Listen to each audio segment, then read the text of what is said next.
Good evening. Welcome to Community and Technology, where we connect the global community with news, information, and resources that we hope will help improve your life. I'm Stu Reid. I'm here with a very special guest, Mr. Andrew Sullivan, who's the Internet Society president and CEO since 2018. Andrew's worked on internet infrastructure and standards since 2001. He's a graduate of holds a BA from the University of Ottawa, master's from McMaster University, both in philosophy. And he's done graduate work in philosophy of economics, and which led him to his interest in free open source software and open internet protocols and standards. Andrew, welcome to Community and Technology. Thanks for having me. It's great to be here. Yeah. So tell us a little bit about how you got involved in the internet.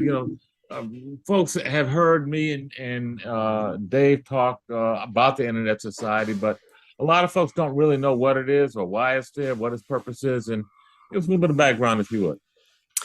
So the Internet Society is 30 years old this year, and we were originally created partly as a sort of home, I guess you could say, for Internet standards development. So there is this group called the Internet Engineering Task Force, and they needed a sort of home, and the Internet Society provided that.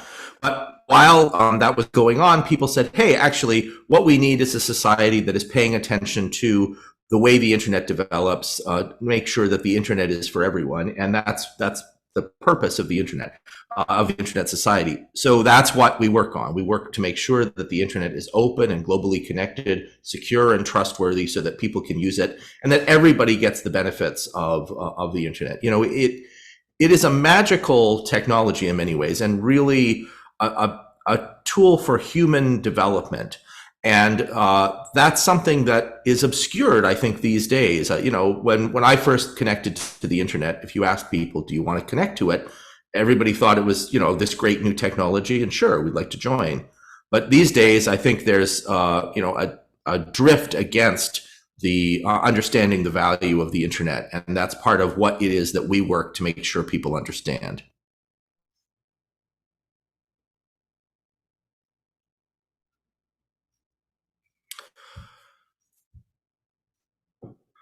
I'm sorry, what do you do, and what's your role as president of the Internet Society?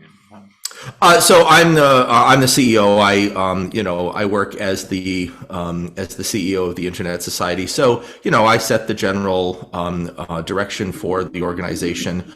I respond. I report to the board of directors and make sure that the organization is pulling in the direction to satisfy our mission.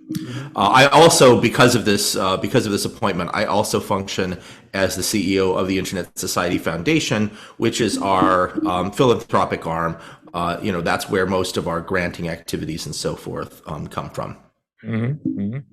Okay, I think we are joined by my co-host, Dave Burstein. Dave, are you there? We've been waiting for you. Dave Burstein, Community Technology co-host. Say hello. Dave, if you'll unmute yourself, we can hear you. Okay, well, while we wait for Dave, there's so much going on the international scene, Andrew. I know one of the big things one of the big issues is what's going on with Russia and Ukraine. And there's so much talk about, we need to censor Russia. We need to maybe shut down some of their capacity on the internet. What's your take on what's going on with that? Well, there have been calls for people to sort of, try to, quote, kick Russia off the internet, or other kinds of efforts that are really forms of sanction against Russia due to its invasion of Ukraine. My view is that this is quite dangerous, actually. I think that the internet as a fundamental technology allows people to interconnect. It's an incredibly flexible technology, and it allows people to interconnect and ensure that they can communicate with one another in ways that other kinds of technology can't. Now, there's no question that within Russia, there's a lot of interference in the connectivity within the country, and there's a lot of blocking and so forth that goes on. But it's also the case that if there is any hope for people to get alternative sources of information than those provided by the government of Russia. If there's any hope for communication to ordinary Russian citizens and so forth, it's through the internet. And for that reason, I certainly have a great deal of sympathy for the view that we should do anything we can to prevent aggressor nations from invading one another. But I also think that the internet is one of the only things that allows us to, circumvent those kinds of activities. And for that reason, I think the internet, the connectivity that the internet brings, is something that we should be very, very careful to preserve as much as possible. One worry that I have is of course that people, when they're being aggressive in this way, are using the internet as part of their propaganda efforts in favor of their work, whatever it is they're pursuing. This is, of course, true. I mean, that's a thing that people do. But the only way that we're going to be successful at combating that kind of thing is not shutting it down. It's not like people, tell you when they're using the internet to attack. They tell you where they're coming from. They pretend they're somebody else. That's how it works. Yeah. So, the only people that we're going to shut down if we do internet disconnection with Russia are people who don't have alternatives. The wealthy, the oligarchs who are I guess funding this war, they will find another way to connect, and the government will certainly find another way to connect, and they will use that way to connect in order to continue their propaganda efforts. So I think, for two reasons. One, we shouldn't disconnect people because they need to, this is the only hope they have for connectivity, but also it won't work. The only people we'll hurt are ordinary Russians, and we won't actually harm the efforts of the government. Mm-hmm. Yeah, it's such a slippery slope. Dave and I have had many conversations here on air, about not just kind of monitoring or throttling some of the access to some countries, but also, it kind of bleeds over to the whole issue of censorship and hate speech and all the negative stuff that's going on online. And how do you combat that? Is there a way to throttle some of that down? I'm wondering what you're thinking is. Maybe let's just talk about domestically. There's so much going on. We got the Facebook examples of taking data and misusing data, and so many other examples. Do you have a position? What's your thinking on how we can combat some of the hate speech, some of the and I guess overlapping issue is privacy? So you're right that this is a massive set of problems. The first thing is, some of the problems here are not really technical problems at all. They're not internet problems, right? The propaganda of the 1930s from various different political movements was all done long prior to the thought that there could be an internet. The propaganda, like stretching back to Rome, that people would put out about who's a great leader or who's a less great leader and all the rest of it, and the whipping up of hatred against this group or that group. That's a problem that humans have had for a long time. Mm-hmm. And I think it is just crazy to think that you're going to solve that with a tech fix. So the question is not, how can we fix hate speech? Because like that really is a social problem, and we got to tackle it as a social problem. We can't fix it through, fiddling with any particular social media platform. The question that we can ask is whether any particular social media platform or any particular social system or any particular technology causes these things to be easier or to spread more maliciously or more quickly and so forth. And I think the evidence about that is very, very mixed at best. So in some platforms, the problem seems to be that the platform is kind of designed to encourage that sort of thing. That the incentives are such that it causes certain kinds of more dramatic messages to circulate more wildly. And that's the kind of thing that actually needs to be examined within that platform. But I think I think then what we have to do is figure out, okay, how do we set up the incentives so that the platform has the incentive to do that kind of investigation and to do it effectively? And I think that some of the answers that people have come up with, some of the regulatory proposals, sound to me much more like magic thinking. That is, we'll just make it illegal to do this. Well, go to town. But it appears that doesn't really work historically, right? I mean, the United States itself has a long history of pretty dramatic hate speech in several occasions. And many of those things happened over the radio, or they happened in print. They didn't depend on the internet. And when they were outlawed, or when they were attempted to be controlled, people went around the regulations. And so that's the danger here, that we're going to try to fix this. We're going to suppress the ability of these platforms to be effective counter messages as well, to spread messages that are contrary to this kind of hate speech.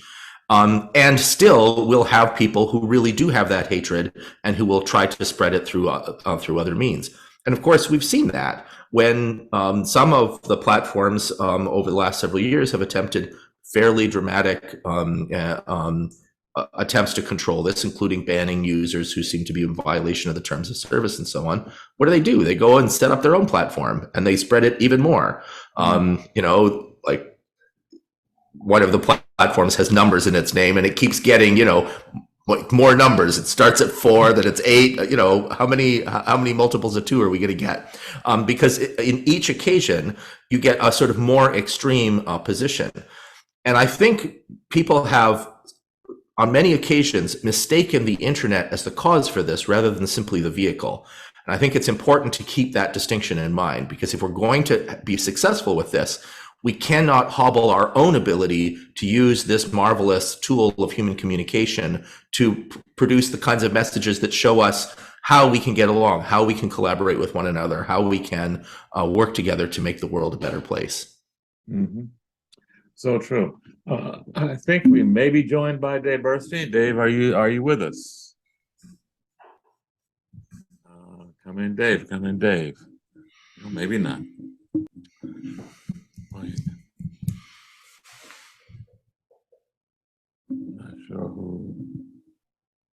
Not sure who this is, unless Dave is coming another way. Dave, is that you?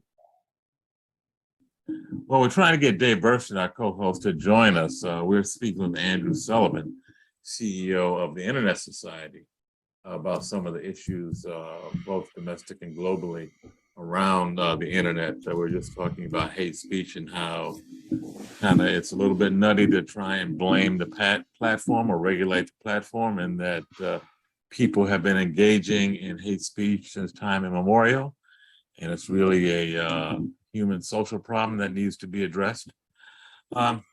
Andrew, what's your thinking? And I don't know whether or not ISOC has a position on it, but privacy. I know the Europeans have come up with a fairly robust privacy doctrine and procedures and protocols that I think are starting to be a little bit effective in terms of protecting individual rights. Where do you see us in the U.S. and does ISOC have any official or unofficial position about that? So the Internet Society, obviously, we think that privacy is a good idea and we think that people should be able to pursue it. And I think that, there are different conceptions of privacy that are part of the difficulty in getting a kind of international consensus around this, because this is it's a knotty problem. There's a lot of different meanings, what you mean by privacy. The European framework seems to fall into a few different buckets. One really has to do consent and how much data people can gather about you. And this has, this is the sort of framework that the GDPR, the General Data Protection Regulation, that it's supposed to be pursuing. So and this is the reason now that you see all those cookie banners. So one of the things that's quite interesting about this is a good example of how the principle of this regulation was really, really great. The principle was essentially you make it costly for corporations to violate these expectations that citizens have. That was the principle.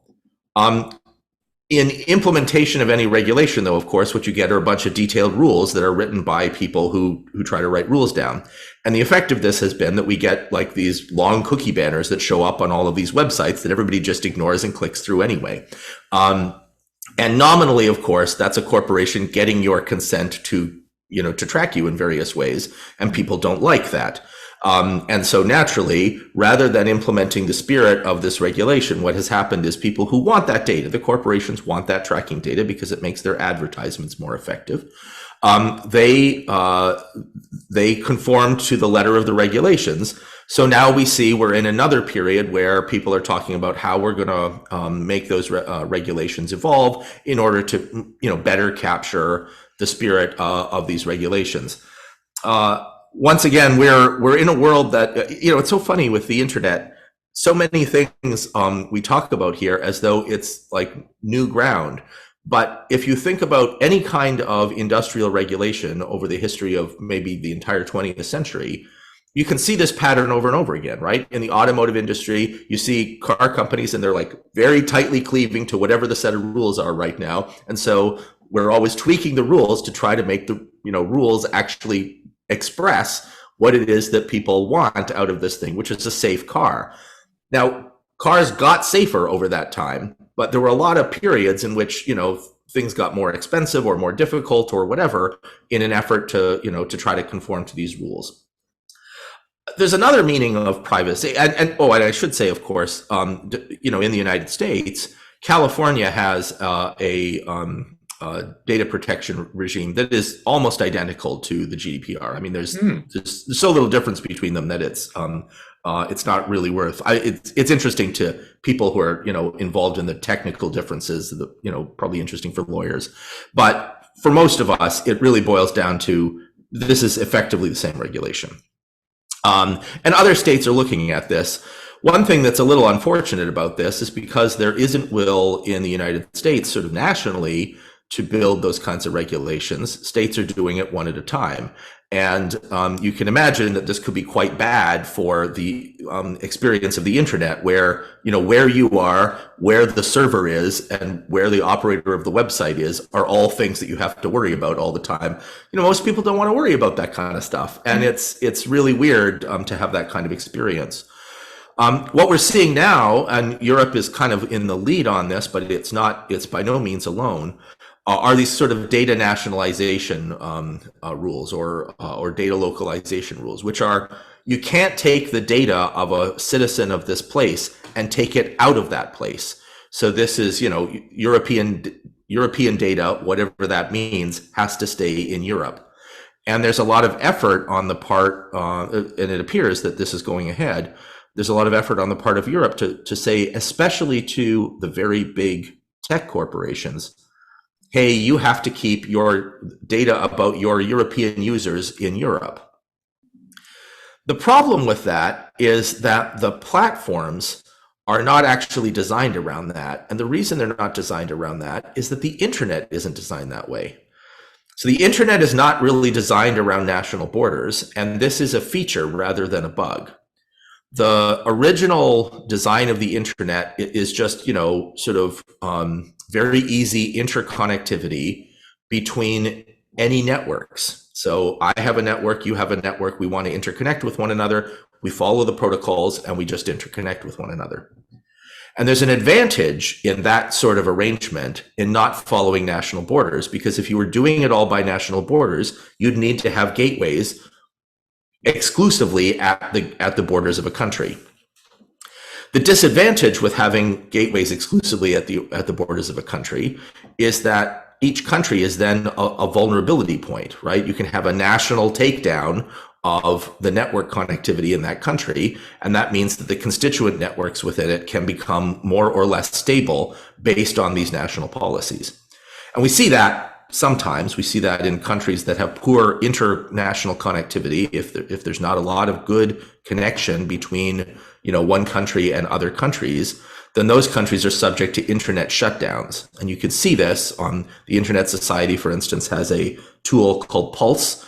And you can see these internet shutdowns happening where a government has ordered various shutdowns.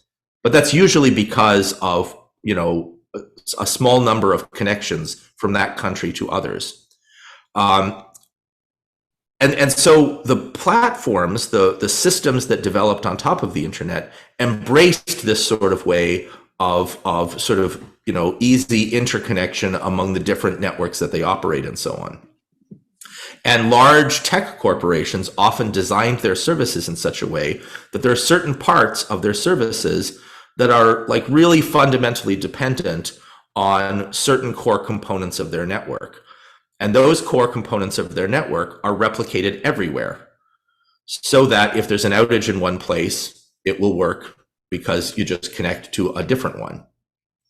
And that replication everywhere means that these things are replicated all around the world. And so if now some, Europe or any other country says, no, our users must stay in this place, what ends up happening is that the platform, first of all, needs to be changed in order to accommodate this demand, but also it becomes less reliable. You actually lose some feature because the old way was you replicated that data everywhere. And so if something catastrophic happened in, say, Frankfurt, you could just pick up the thing in New York and it would still work. If you're not allowed to copy the data from Frankfurt to New York, that backup is no longer available to you. And I think especially in a world where, we see not only, human scale disasters because of war and so forth, but also natural disasters because the climate is changing and we've made bets on, where is a good place to put a data center, for instance, and suddenly it's in a flood. We actually have to worry about those kinds of things. We have to think about, okay, how can we distribute this kind of data around the world so that things really work reliably? And that's a feature that we're turning off in favor of this kind of nationalism about, where data lives. I understand the reasons for that concern. I think that it's true that many of the large platforms have, they've conformed to the absolute minimum they needed to do in any jurisdiction. And Europe is saying, we want to make those rules stronger. And so we won't let you take the data out of our jurisdiction because you're going to be careless with it. We know you're going to be careless with it because we've got like a decade of experience of you being careless with it. But the really fundamental problem is we're giving up some baby in the bathwater because there is value in having this widely replicated data. That's something that the internet gives us that no other technology has ever given us as cheaply and easily as we have. And I think we want to be very careful about losing that value. It's something that I'm not sure the regulators have thought about all the way through.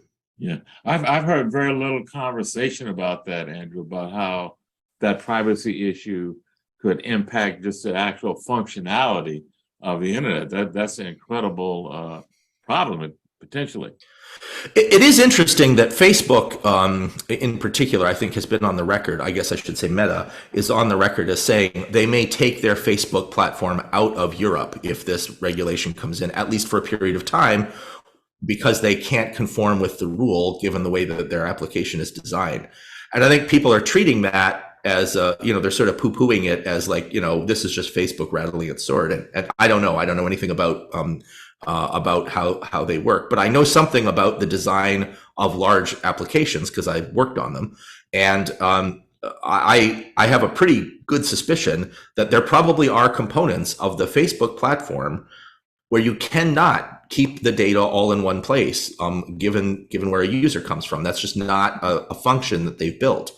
And it will not be a trivial matter to build that kind of function, because it's hard to know. Like, here's an example, and this is going to get a little nerdy for a moment, but suppose that you're a European person and you're communicating on a social media platform with a person in the United States. Now, which part of the data about you am I allowed to export to the United States in order to make sure that the person in the United States has a snappy experience? Because the way this normally works is you spread this data around in a thing called a CDN, a content distribution network, and everybody gets the content from their closest node. So you don't have to talk across the ocean every time you want to get a picture or a comment or something like that. Well, if I'm the platform operator and I'm not allowed to export any data about you, including any comment that you've made or anything like that, across the ocean, that means every one of those interactions between the two of you is basically an intercontinental discussion, right? You got to send this content under the sea every time, or through the air or something. That's an expensive proposition, and it changes the economics of the entire platform. So it really will have these kinds of effects. But this is, now we're into the nerdy weeds where people, don't want to think about, okay, how does this system work under the hood? And it can be, difficult to have those conversations when we're talking in generalities that are necessarily the kinds of discussion you have about, what should the public policy be here? Mm-hmm. Sounds like important under the hood conversation, though, Andrew, and that it could really impact the whole way that the internet works or doesn't work. Yes, that's that is why the Internet Society takes an interest in all of these issues, because we remain quite concerned that regulation is being proposed that fundamentally attacks the way the internet works itself. And the interesting thing about that is it could have different consequences in different places. So I'm Canadian. I live in Toronto, and in Canada, there is a rule that has now passed the House of Commons. It's gone to the Senate. A bill called C-11, and this is a bill. It's designed to solve a problem that has to do with Canadian content. So many years ago, there was a development where radio and television and so on, they wanted to protect the cultural industries of Canada because Canada is a big but mostly empty country, mostly speaking English. It's right next to a large country that pumps out a lot of culturally significant material, movies and books and so on. And so Canadians wanted to protect the Canadian cultural industries. That was the goal. And so we created these Canadian content rules. Well, they don't work on the internet because, on the internet, things they just cross the border really easily. Mm-hmm. And so what they're trying to do with this Bill C-11 is to make it that the Canadian producers of content get as much money from, say, Netflix as they get from, Bell Globe Media. So Bell Globe Media owns a television thing. They produce television shows, so they have to contribute to this Canadian content fund. And so the idea is, mostly American-based corporations that are producing content that shows up in Canada, they also have to contribute to this. That's the idea. And it seems like a plausible idea. Okay, now suppose that you're, a plumber and you have a YouTube channel and you produce videos about how to do plumbing in your home. And you're a Canadian. So you're living in Canada, you're making these plumbing videos, and you're getting Patreon subscribers, and you're getting, some money from that. Okay, are you like in the same class of these Netflix and so on? Like, do you have to contribute to this Canadian content fund? The answer to this turns out that the Canadian government has decided that a Canadian government commission called the CRTC, the Canadian Radio Telecommunications Commission, will decide. And they won't tell you how they'll decide. They're just going to decide.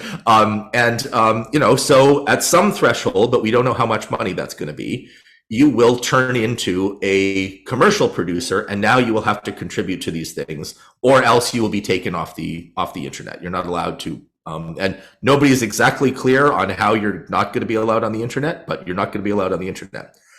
And this appears to be an attempt to solve what is admittedly a social problem about, social policy. The Canadian government is well within its rights to make such rules. It's an attempt, though, to do that through these technical means where we're going to make rules about who can distribute what content within Canada. And the rules about who can distribute what content in Canada are inevitably going to be built through rules about what can connect to what.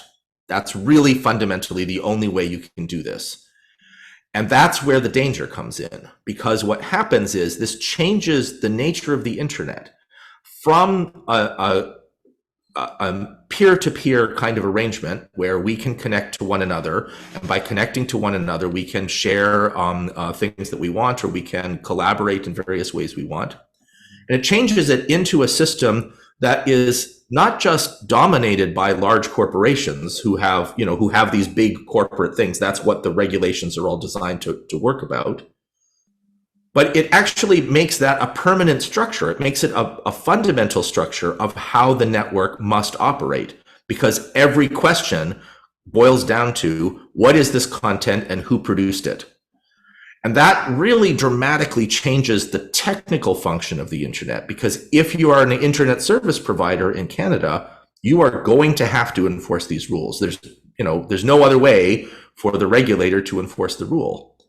And I think that this pattern we're seeing over and over again. We're seeing it in Europe. We've seen it in Australia. We're seeing it now happening in Canada. There are proposals in the United States, and some of those proposals are state by state in the United States. California, I already mentioned, but there are states now that are proposing content regulations in order to prevent people from talking about abortion online.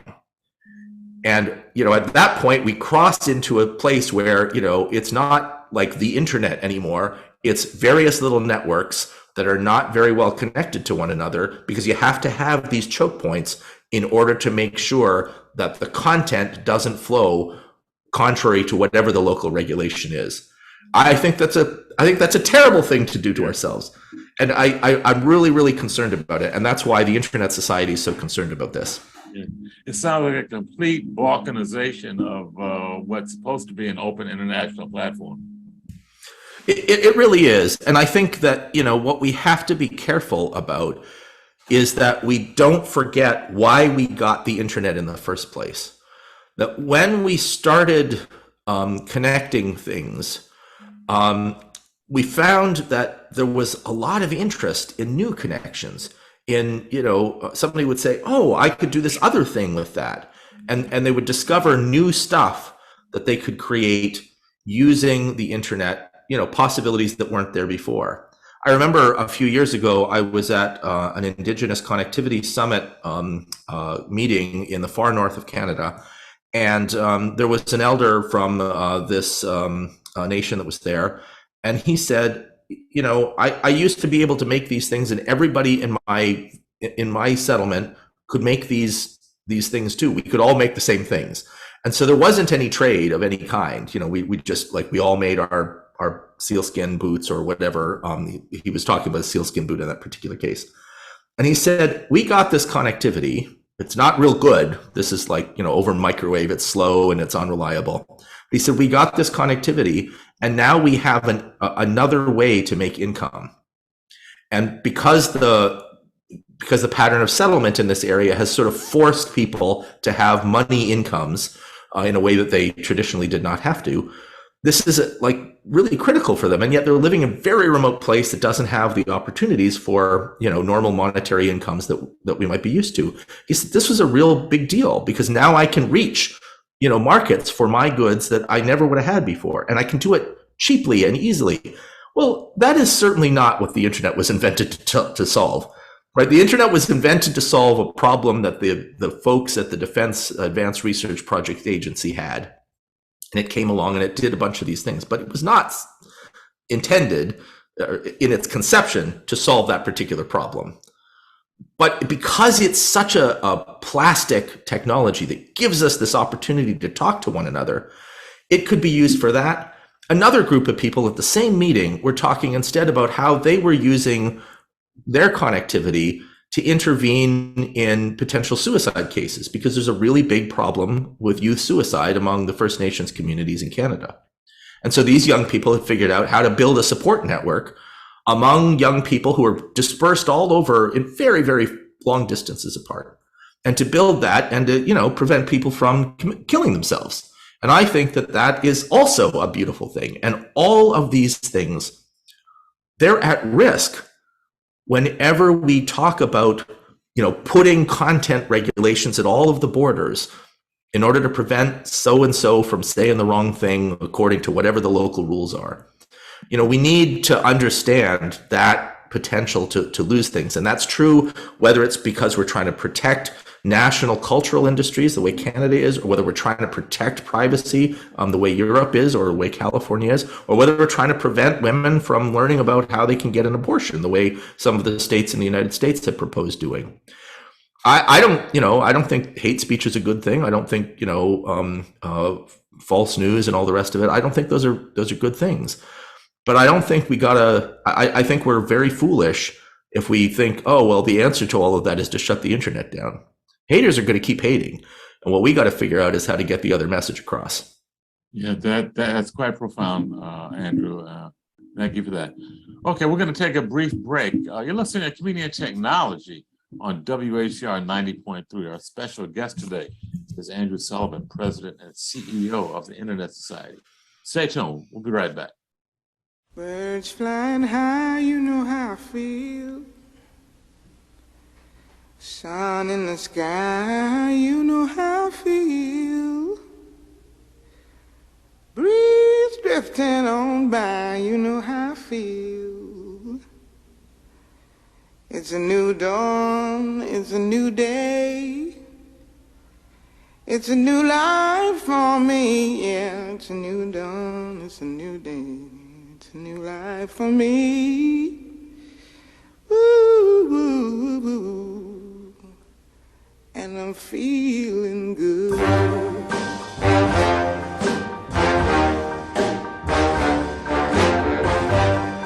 Fish in the sea, you know how I feel. River running free, you know how I feel. Blossom on the tree, you know how I feel. It's a new dawn, it's a new day, it's a new life for me, and I'm feeling good.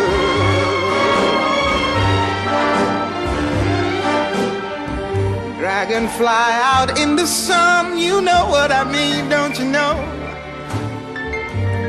Butterflies all having fun, you know what I mean.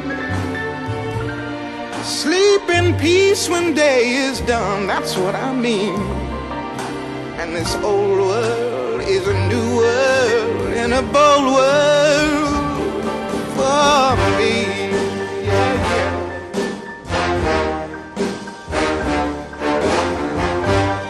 Stars, when you shine, you know how I feel. Scent of the pine, you know how I feel. Oh, freedom is mine, and I know how I feel. It's a new dawn, it's a new day, it's a new life for me.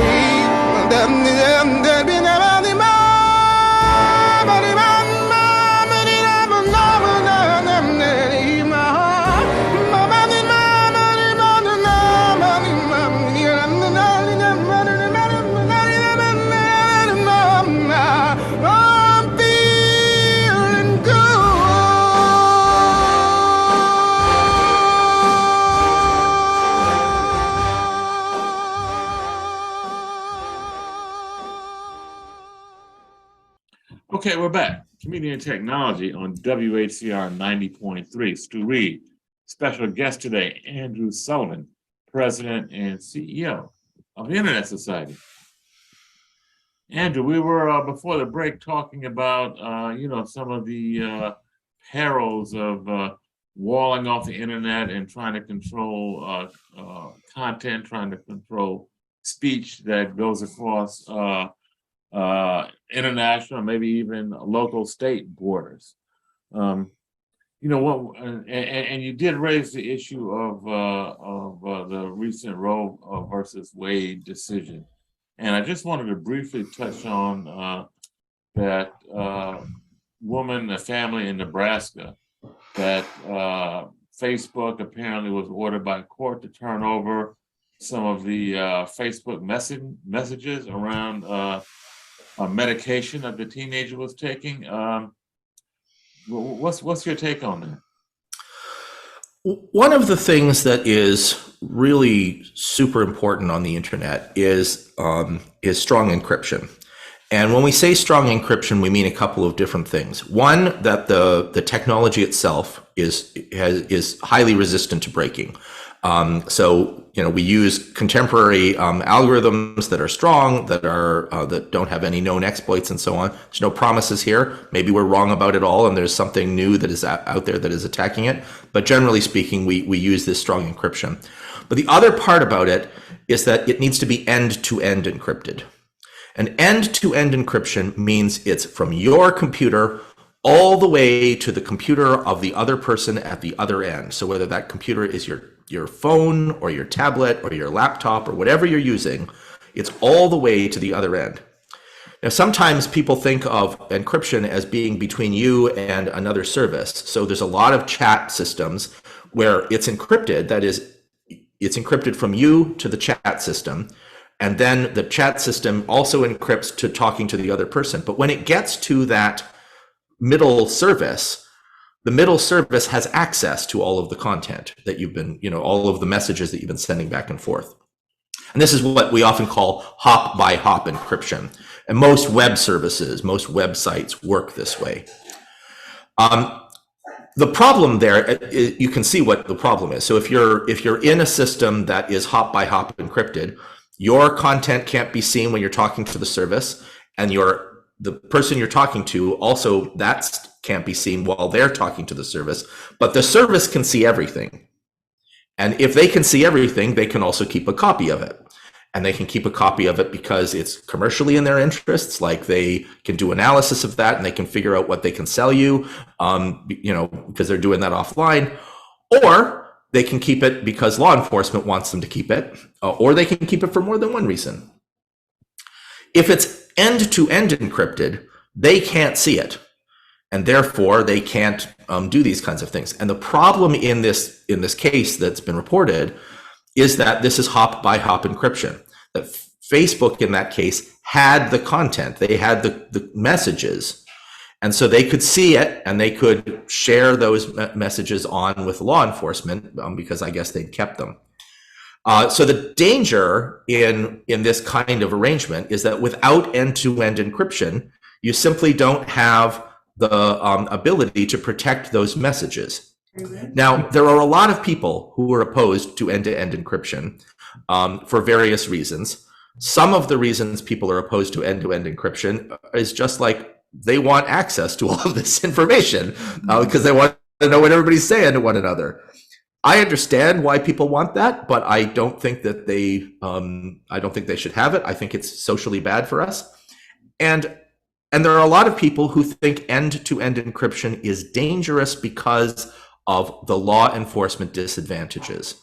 Like, for instance, we can't catch the terrorist, or we can't catch the person who's going to molest children or something because they're sharing this information in encrypted form, and so we can't see it. And the problem with that stance is that you don't know what kinds of things are going to be carried in any message stream, but some of the things that are going to be carried in those message streams should have protection. If child protection is what we're worried about, surely the messages that are going between a child and her mother are something that we should be protecting.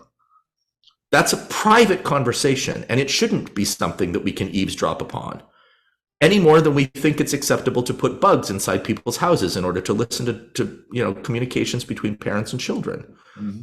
And I think that that's actually a really, really important part of what this is. When people talk about, protecting the children or protecting us from terrorists and so on, encryption is just as protective of us as being able to see all of the messages.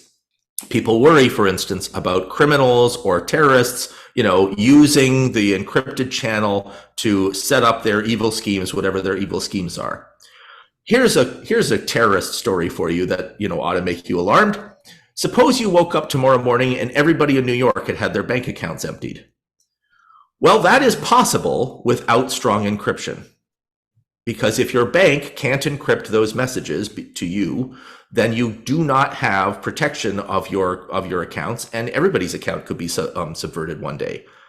That is a real movie plot threat, right? I mean, that's the kind of thing that you get in movie plots. But the thing about it is it's prevented by this technology that we have. We have this technology. And you don't get to say, oh, well, we need to weaken it just a little bit for only the good guys. Because you don't know, like people don't come around with a hat on that tells you whether they're the good guys. People who are trying to steal from you, they generally speaking approach you as though they're friendly, because you wouldn't believe them you wouldn't trust them, and you wouldn't be a good mark in that case. So this is a really important feature of this. And the Internet Society works very, very hard to encourage end-to-end encryption. Generally, we're founding members of the Global Encryption Coalition. We get, pushback from people from time to time because they say, well, this has got to be proportional. But the problem is this isn't the sort of thing that can be proportional. It's a fact of math. You can't do it in a week for some people and not for other people. It has to be strong for everyone. Mm-hmm. Wow. Okay, I Can you think hear me we may now? finally have Dave Burstein. Dave, are you there? I'm here, and hopefully you're hearing me, yes? Yes, we hear you fine. Hi, did we get to talk about Canada yet? Yes, we talked about Canada. Okay. What we have not talked about is the domestic federal spending on broadband and broadband adoption. That was kind of the issue. Okay, let me that are start still there on. with something that is close to Stu's heart. How do you make adoption programs and education programs actually work? We're spending billions now on them. And I remember in the stimulus, most of them were complete failures, really that bad. So there are a few different issues here. One issue is that you've got different kinds of education. And those different kinds of education are more or less effective depending on what you're doing and who you're doing it for. So I'm a little bit skeptical of sort of basic end user training programs, and you get a lot of sort of basic end user training programs for broadband and so on. And the reason I'm skeptical about them is because most of our interfaces now are simple enough that actually you don't need most of that training. And so that's a case where you get, sort of ineffectiveness. Where we do need a lot of education and a lot of capability development has to do with network operations. So there's been this long-standing practice within, because of the way broadband tends to get rolled out, there's been a long-standing practice of it being kind of a priesthood of people who are the ones who are operating the network, and everybody else just has to take what they get.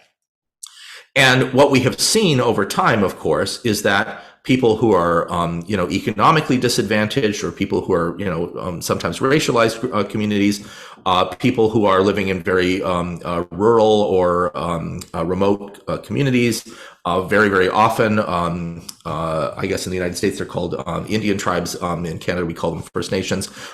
Generally speaking, you get poor connectivity there, and the internet provides the mechanisms by which people can do these things for themselves. And so the kinds of education and training work that the Internet Society tries really hard to make sure we support really has to do with that kind of capability development, where we train people to operate the networks, to build the networks, to develop these kinds of things, and to make sure that they have the means in their hands. Now, it doesn't always work, and part of the reason it doesn't always work has little to do with the effectiveness of the training program, and much more to do with the regulatory environment in which we're doing it. because the regulatory environment gives preferences to the large operators, to the people who already have rights of way and so forth, and makes it the case that it's difficult for another operator to break in. And that's typically where the problem is. You run into this thing where you've got people who know what they're doing, they know how to build it and so on, and then somebody comes along and says, well, you can't build that there. That's, Mr. Telco's zone. Why are you in Mr. Telco's zone? And I think the answer to that is to say, well, Mr. Telco hasn't shown up yet. Would you please let us get on with our job? I think that is an area where the broadband funds really should be invested to make sure that we make the policy changes that are necessary, and to make, to give people the connectivity that they need and deserve. Yeah, I just wanted to echo what you're saying, Andrew. I couldn't agree with you more. The work that we've been doing here in Harlem and the Bronx, more recently in Harlem, has been community network building and operation by local folks themselves, actually putting in the network, operating the network, learning how it works, learning how to use it, and with the hands-on type of approach. And I just agree with you thoroughly. When you do that, it just opens up the whole possibility for how the internet is used, for ways that folks can figure out how to apply it to their lives, to improve their lives, to improve the quality of life. And it really just changes the whole matrix. So we've been working, Mr. Telco is all around us, of course. But we've been working doing parallel community-based networks, providing free service, not trying to compete head-to-head with the big guys, because that's, in my mind, that's the futility. You're not going to win that one. But if you can figure out a way to economically sustain yourself, which we're working towards, and using community folks to build community networks and build community applications, it starts to change the game. And we've been successful. You and Dave know about the stuff we've done with the community radio in public housing, stuff we've done with the virtual tenant patrol in public housing. All these are applications that came from the people. We didn't go in and say, hey, here's a great idea. No, they came to us and said, hey, we need a way to communicate with each other. We need a way to share information. We need a way to tell our story and get our story out. We need a way to monitor our communities ourselves, as opposed to some third party or some authority monitoring it. So those have been the things that we have found success with. I thoroughly agree with that. I don't know I'm not sure what the answer is in terms of directing federal funding to support those kind of efforts, but I certainly agree with you that that's the way to go. Dave, we just got a minute or two left. You want to chime in with some closing thoughts? Andrew's right that very, very few community networks in the United States have become self-sustaining. I think we disagree on why. He's talking about regulation. I think the economics just aren't there, except in exceptional cases when you have really strong community groups like Stu is building. Most of the money I'm seeing coming from the feds for the education side of it is almost guaranteed to be wasted. They're sending to organizations who have no idea what people really need and what they will respond to. And I've watched this land grab for funds, and are they being greedy?